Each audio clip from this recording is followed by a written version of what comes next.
You wake up on a bright morning, sunlight pouring through the window, and you ask yourself the question that seems so obvious, so natural.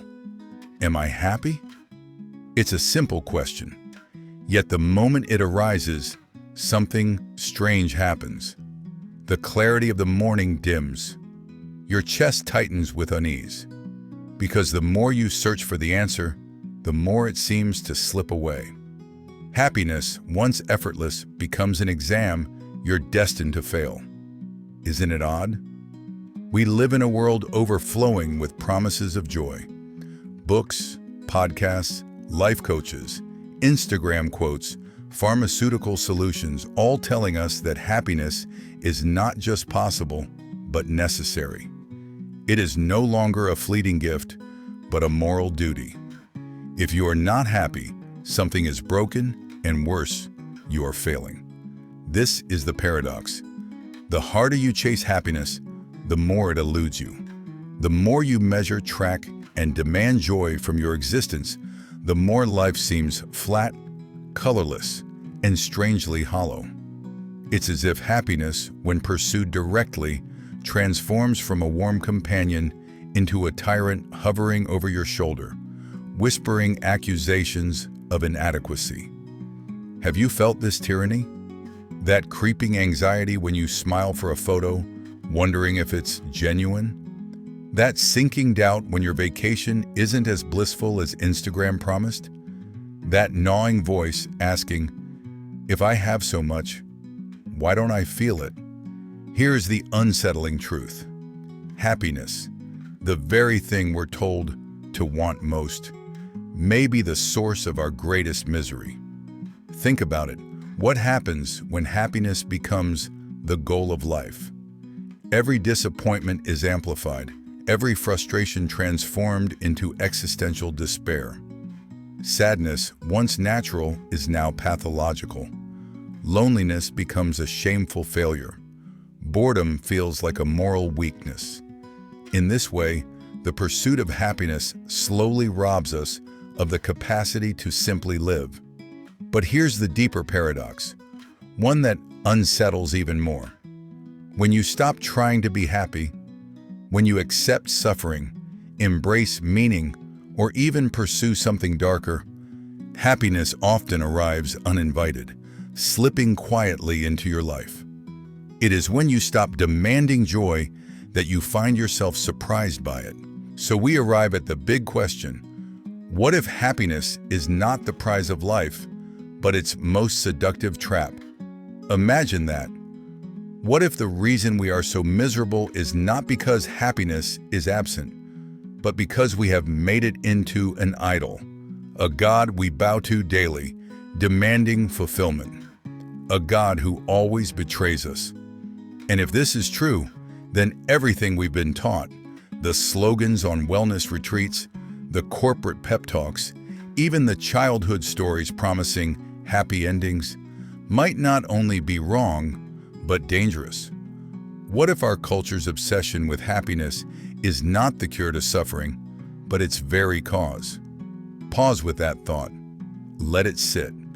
Because it is not an easy one. It cuts against everything we've been told.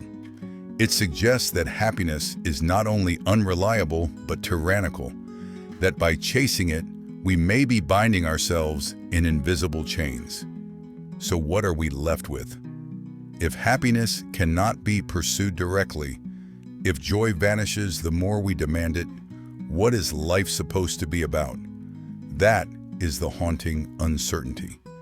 And yet, uncertainty is the crack where truth slips in. In the sections that follow, we will descend into the origins of this paradox, into the depths of psychology, philosophy, and culture, to discover how happiness became both our holy grail and our prison. We will confront the voices of great thinkers, Jung, Nietzsche, Schopenhauer, Huxley, who saw through the illusions of happiness long before us.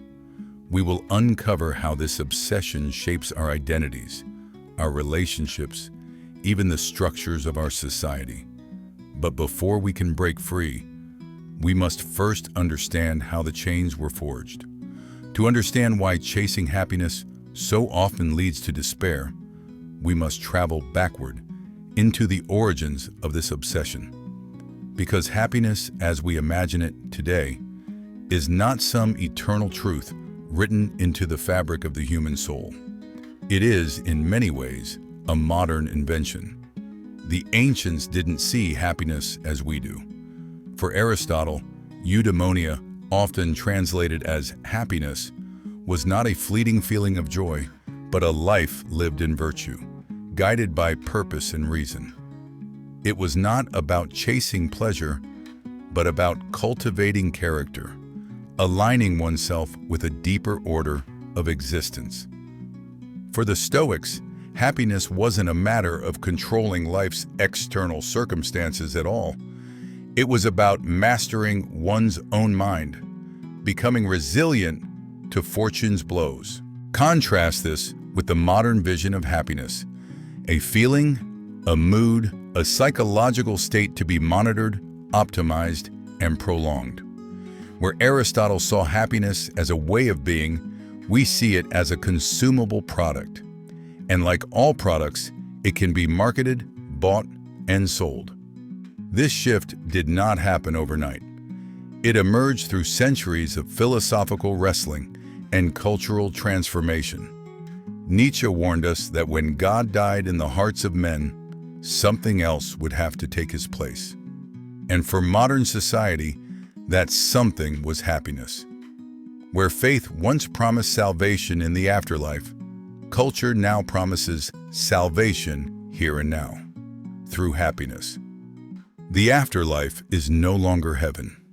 It is the endless scroll of smiling faces, curated vacations, motivational slogans, and chemical shortcuts. But Nietzsche also warned of the danger of false idols. And happiness, as we worship it today, is precisely that. Psychology deepens this story. Sigmund Freud, though far from a prophet of joy, recognized the problem acutely. He once wrote that the human psyche was not built for constant happiness, but for the avoidance of suffering. In his view, civilization itself was a trade-off. We repress instincts, endure restrictions, and obey social rules not because they make us happy, but because they prevent chaos. The best life could offer, he argued, was not bliss but ordinary unhappiness. To demand more was to demand from life something it could never truly give. Carl Jung, Freud's reluctant disciple and eventual rival, carried the insight further. For Jung, wholeness mattered more than happiness. He believed that true psychic growth comes not from chasing light, but from confronting shadow. To pursue only happiness, he warned, was to amputate half the self, to deny the darker, more painful dimensions of existence that make life meaningful. Without shadow, there is no depth. Without suffering, no transformation. This is why Jung often insisted that the goal of life was not happiness, but individuation, the integration of the full self, light and dark alike. Happiness, when it came, was not the point. It was a byproduct of having faced and embraced one's totality. Other thinkers echoed this theme. Schopenhauer, with his famously pessimistic lens, argued that life is bound by suffering and desire. To live is to want, and to want is to suffer. In his view, happiness is merely the brief silence between waves of longing, a temporary absence of pain. For him, to build life around the pursuit of happiness was like building a home on quicksand. Even Aldous Huxley, observing the rise of consumerism and technology, saw happiness weaponized as a tool of control. In Brave New World, he envisioned a society where people were pacified not through tyranny or fear, but through pleasure. Happiness was not liberation, but sedation. It was the perfect mechanism of control. If people are too busy chasing bliss, they never question the structures that enslave them. And then came Viktor Frankl, a man who endured the horrors of the concentration camps. He insisted that happiness could never be pursued directly at all. "Happiness cannot be pursued," he wrote. "It must ensue. It comes as the unintended outcome of a life lived with meaning, not as a target to be hunted down." Those who survived the camps were rarely the ones obsessed with happiness, but the ones who found a reason to live through suffering. All of this points to a central truth. Our cultural obsession with happiness is not natural. It is constructed. It is shaped by philosophy, reinforced by psychology, and weaponized by modern culture. We are told to seek happiness as though it were our birthright, yet the very voices that studied the depths of the human soul, from Freud to Jung, from Nietzsche to Frankl, all warned us that the direct pursuit of happiness leads not to fulfillment, but to emptiness. And yet we ignore them. Why? Perhaps because their truths are harder to swallow. It is far easier to sell the dream of perpetual happiness than to admit that life is tragic, complicated, and often unbearably heavy. Our culture markets happiness because it can be packaged. But meaning, shadow, individuation, or transformation, these cannot be commodified. They require struggle, endurance, and courage. So we return to the paradox. Happiness has been raised up as the pinnacle of human existence. But the thinkers who dug deepest into the human condition consistently reveal the opposite, that the chase itself is the problem. That in elevating happiness to a god, we have condemned ourselves to despair. And if this is true, then the question is not merely psychological or philosophical. It is personal. It is existential. How many of us, without realizing it, have been enslaved by the false promise of happiness? The roots of our suffering are older, deeper, and more insidious than we thought. But knowing the origins is only the beginning, because the real weight of this problem is not in abstract ideas, but in lived experience. And so, we turn next to the impact, how the tyranny of happiness infiltrates our daily lives, shaping our choices, our relationships, even the very wiring of our brains. The tyranny of happiness is not some abstract notion confined to ivory towers or dusty philosophy books. It lives in us. It shapes how we scroll through social media, how we approach relationships, how we evaluate our worth. It seeps into the crevices of our everyday lives, whispering judgments we barely notice. Think of how modern life measures everything. Your phone tells you how many steps you walked. Your smartwatch tracks your sleep. Apps calculate your productivity. Even meditation, the ancient practice of surrender, has been gamified, turned into streaks and achievements. And beneath all these numbers, lurking quietly, is the most dangerous metric of all. Am I happy enough? The irony is brutal. By trying to quantify and optimize happiness, we transform it into yet another performance to be perfected. Joy becomes a scoreboard. Contentment becomes a competition. Neuroscience tells part of the story. The human brain evolved not to keep us happy, but to keep us alive. Dopamine, the so-called pleasure chemical, is not about satisfaction. It is about anticipation. It drives us to seek, to want, to hunt. But dopamine is cunning.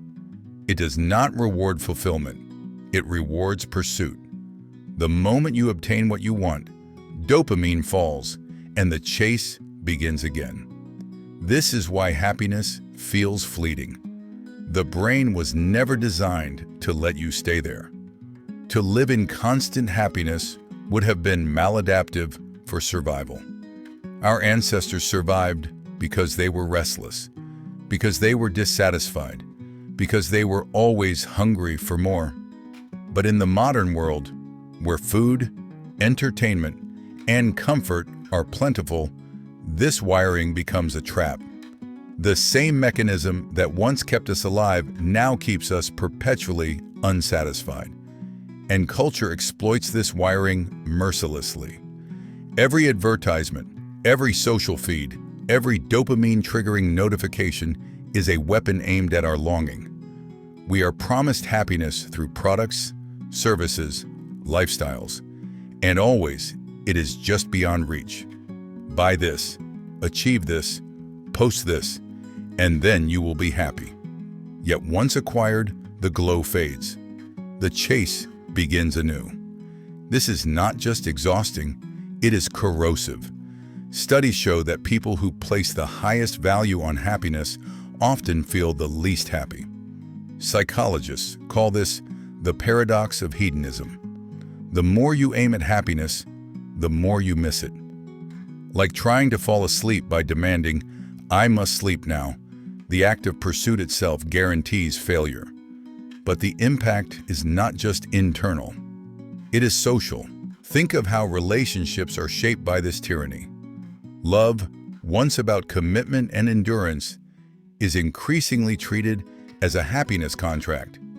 If you make me happy, I will stay. If not, I will move on. Friendships, marriages, even family ties are quietly judged by the standard of emotional return on investment. But what happens when hardship comes? What happens when your partner suffers, when your child rebels, when your friend fails you? If happiness is the only metric, then all bonds become fragile. We abandon each other when joy disappears, forgetting that meaning often grows most in struggle. Worse still, sadness itself has become taboo. Depression is medicalized. Grief is hurried.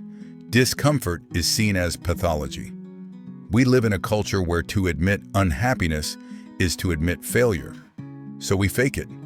We smile in photos. We post filtered versions of our lives. We reassure the world and ourselves that we are doing fine. But the mask is heavy, and behind it, isolation festers. The result? A society that looks cheerful on the surface, but drowns in loneliness beneath. This loneliness is not incidental. It is structural. Our economy thrives on it. A population convinced that happiness is the highest goal is a population easy to manipulate. If happiness is missing, the solution is always available for purchase. Pills, vacations, new identities, new gadgets, the marketplace offers endless fixes, none of which truly satisfy. In this sense, Huxley's warning rings truer than ever. Happiness, packaged and sold, becomes the most effective form of social control. A sedated population does not revolt, but the most sinister impact may be existential. When happiness becomes the meaning of life, suffering itself becomes intolerable. Yet suffering is inescapable. Death, illness, betrayal, failure, these are not anomalies but the fabric of existence. If we believe life's purpose is to be happy, then all suffering becomes meaningless, and life itself becomes unbearable. No wonder rates of despair, addiction, and self-destruction rise even in societies of abundance. When happiness is worshipped, suffering becomes unredeemable. And so, we find ourselves caught in a cultural double-bind. We are told to be happy, punished when we are not, and sold solutions that never satisfy. We are trapped between an impossible ideal and the shame of failing to meet it. Happiness has become both the carrot dangled before us and the whip at our backs. This is why the tyranny of happiness is so dangerous. It is not simply that we fail to achieve joy. It is that our very striving turns life into misery. We sacrifice meaning for mood, resilience for comfort, connection for self-optimization. We forget that joy was never meant to be seized like a prize, but discovered like a gift. Unpredictable, fleeting, and all the more precious because of it. And yet, We cannot remain here, in despair, in critique, in diagnosis.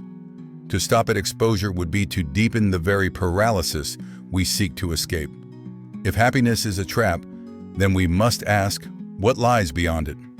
If the pursuit of joy enslaves us, then what liberates? The answer is not simple, and it will not be comforting. It requires us to invert our assumptions, to question what life is truly about.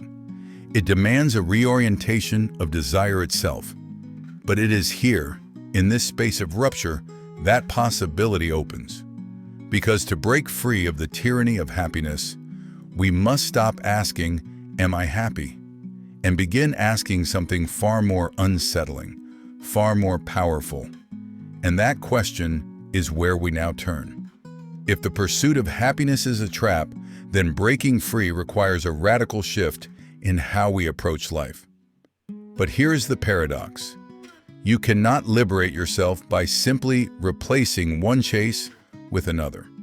If you make not chasing happiness your new goal, you've already lost.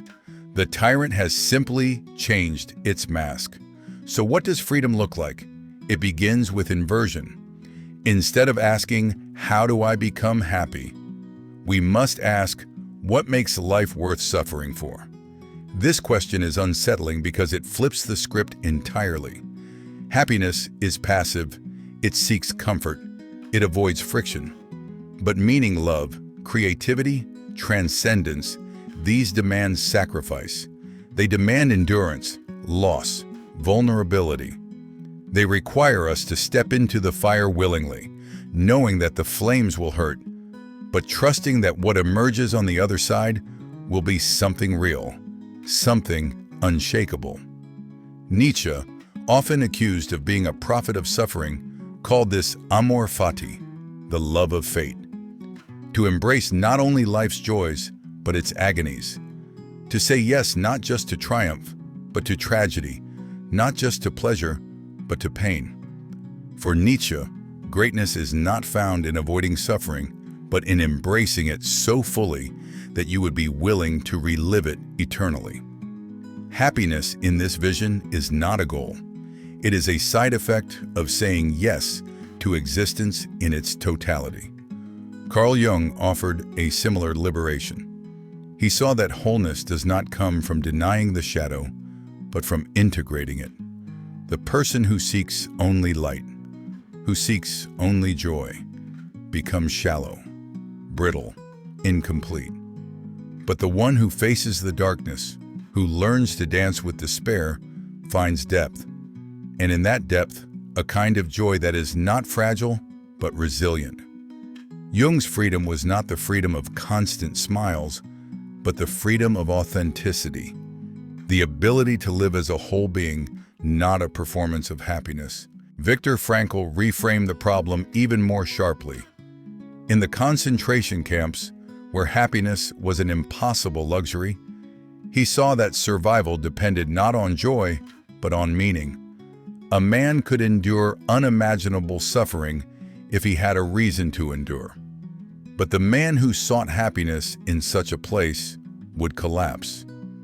Frankl's great gift was to reveal that meaning is stronger than happiness, that in finding purpose, happiness is not needed, yet often arrives anyway, like sunlight through a crack. This shift, from happiness to meaning, from pleasure to authenticity, from comfort to courage, disrupts the very foundations of modern culture. It means that unhappiness is not failure. Suffering is not a mistake. Pain is not pathology. They are signals, teachers, companions on the road to something greater. But let us not romanticize suffering. Pain for its own sake is not noble. Despair without purpose corrodes the soul. The point is not to wallow, but to transform. And here lies the heart of the new perspective. Suffering is not the opposite of happiness. It is the soil from which depth, connection, and even joy can grow. Look at art. The greatest works rarely emerge from bliss. They come from longing, from grief, from struggle.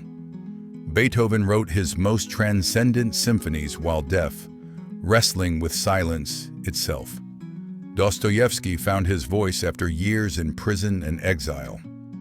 Frida Kahlo painted from the depths of pain, her broken body transformed into visual poetry. Their works endure not because they are happy, but because they touch something truer, something universal. The same is true in the lives of ordinary people. The parent who sacrifices sleep for a child is not happy in the shallow sense, but their life is infused with a meaning deeper than pleasure. The activist who endures ridicule for a cause is not comfortable, but their life burns with purpose. The person who wrestles with their demons, confronting the shadow within, is not joyful, but they are alive in a way that hollow smiles could never achieve. So what does breaking free look like in practice? It means shifting the axis of our lives. Instead of asking, "Am I happy?" ask, "Am I living fully? Am I facing truth? Am I carrying something worth carrying?" Instead of chasing good feelings, we pursue good burdens. The burden of raising a child, of building something that outlasts us, of facing suffering without running. These burdens weigh us down, yes, but paradoxically, they also anchor us. They give us roots. And rootedness is stronger than happiness, because it can withstand storms. It also means we must make peace with impermanence. Happiness seduces us with the illusion of permanence, the hope that joy, once found, will last. But freedom lies in seeing happiness for what it is, temporary, fragile, unpredictable, and loving it anyway. Like a bird that lands on your hand, you cannot clutch it without crushing it. You must let it perch and let it go. This perspective does not abolish happiness. It reclaims it. It restores it to its rightful place, not as master, not as goal, but as guest. A visitor that comes when it will, not when we summon it. The irony is beautiful. When happiness is no longer demanded, it comes more easily. When it is no longer chained to our expectations, it appears in unexpected moments, in the laughter that erupts at the wrong time, in the small kindness of a stranger, in the quiet after a storm. It is no longer tyrant, but companion. To break free from the tyranny of happiness, then, is not to reject joy. It is to dethrone it, to put something greater at the center of life. Meaning, truth, love, growth, creation. Happiness is not the path. It is the echo of having walked a path worth walking. And so we stand at the threshold of the final revelation. Because if meaning, truth, and suffering are greater than happiness, then what does this say about the very nature of existence? What does it reveal about what it means to live, to be human, to confront the void of existence itself? The answer is not just liberating, it is shattering. And it is there, in that shattering, that we will find the ultimate revelation. What if the greatest mistake of modern life is not that we suffer too much, but that we misunderstand suffering itself? For centuries, we have been taught to treat pain as a malfunction, a glitch in the system, something to medicate, numb, or escape. But what if pain is not life's enemy, but its rawest expression? What if suffering is not the obstacle to living, but the very terrain of existence? Here lies the ultimate revelation. Happiness was never meant to be the foundation of life. It is too fragile, too fleeting, too shallow to bear the weight of existence. Meaning, truth, love, growth, these are forged in the furnace of suffering. And only when we embrace that furnace do we find a joy that does not collapse under pressure, a joy that is not dependent on circumstances, a joy that can coexist with tears. This is the secret we rarely dare to say out loud. Life is not about being happy. Life is about being alive, alive in the deepest sense, alive to wonder and despair, to beauty and horror, to ecstasy and agony, alive to the terrifying vastness of existence and to the fragile heartbeat within it. Happiness is too small a word for this. To reduce life to happiness is to reduce the ocean to a puddle. The philosophers glimpsed this long ago. Nietzsche's Amor Fati calls us not to avoid suffering, but to love it, to embrace fate so completely that even tragedy becomes part of our yes to life. Jung urged us to integrate the shadow, to see that the darkness we flee from is the source of our greatest strength. Frankl showed us that even in the darkest night of the soul, meaning can burn brighter than any happiness. And yet the modern world clings desperately to the illusion. Happiness has been marketed as salvation because it is easy to sell. But what is sold is not joy. It is distraction. True liberation is harder, heavier, and infinitely more profound. It is not the promise that you will never suffer, but the invitation to find something so meaningful that suffering becomes bearable. Consider this. The moments that shape you most are rarely the happiest. They are the losses, the heartbreaks, the failures. They carve you open, rearrange you, force you to confront who you are. And when, years later, you look back, you would not erase them. You would not trade them for more shallow comfort. Because in that suffering, you became someone new. This is why the tyranny of happiness is so insidious. It blinds us to the deeper texture of existence. It tells us that suffering is failure, when in fact, suffering is initiation. Every scar is not a blemish, but a doorway. Every grief is not emptiness, but an invitation. Every despair is not an end, but a transformation. The revelation, then, is not to seek happiness at all. It is to live so fully, so courageously, that happiness has no choice but to arrive as an afterthought. When you build your life around truth, when you carry burdens worth carrying, when you dare to love in the face of loss, happiness comes, not as master, but as a humble servant. But even then, you must not cling to it. To cling is to kill it. Happiness dies in captivity. The freer you are from the demand to be happy, the more often happiness will appear, like a bird landing on your shoulder, precisely because it knows it can fly away.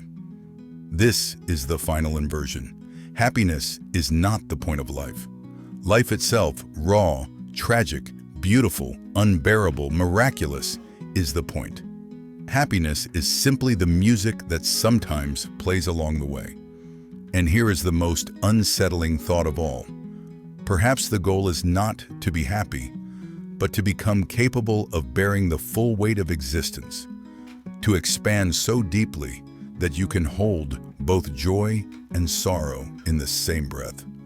To live in such a way that when you reach the end, you will not say, "I was always happy," but rather, "I lived fully."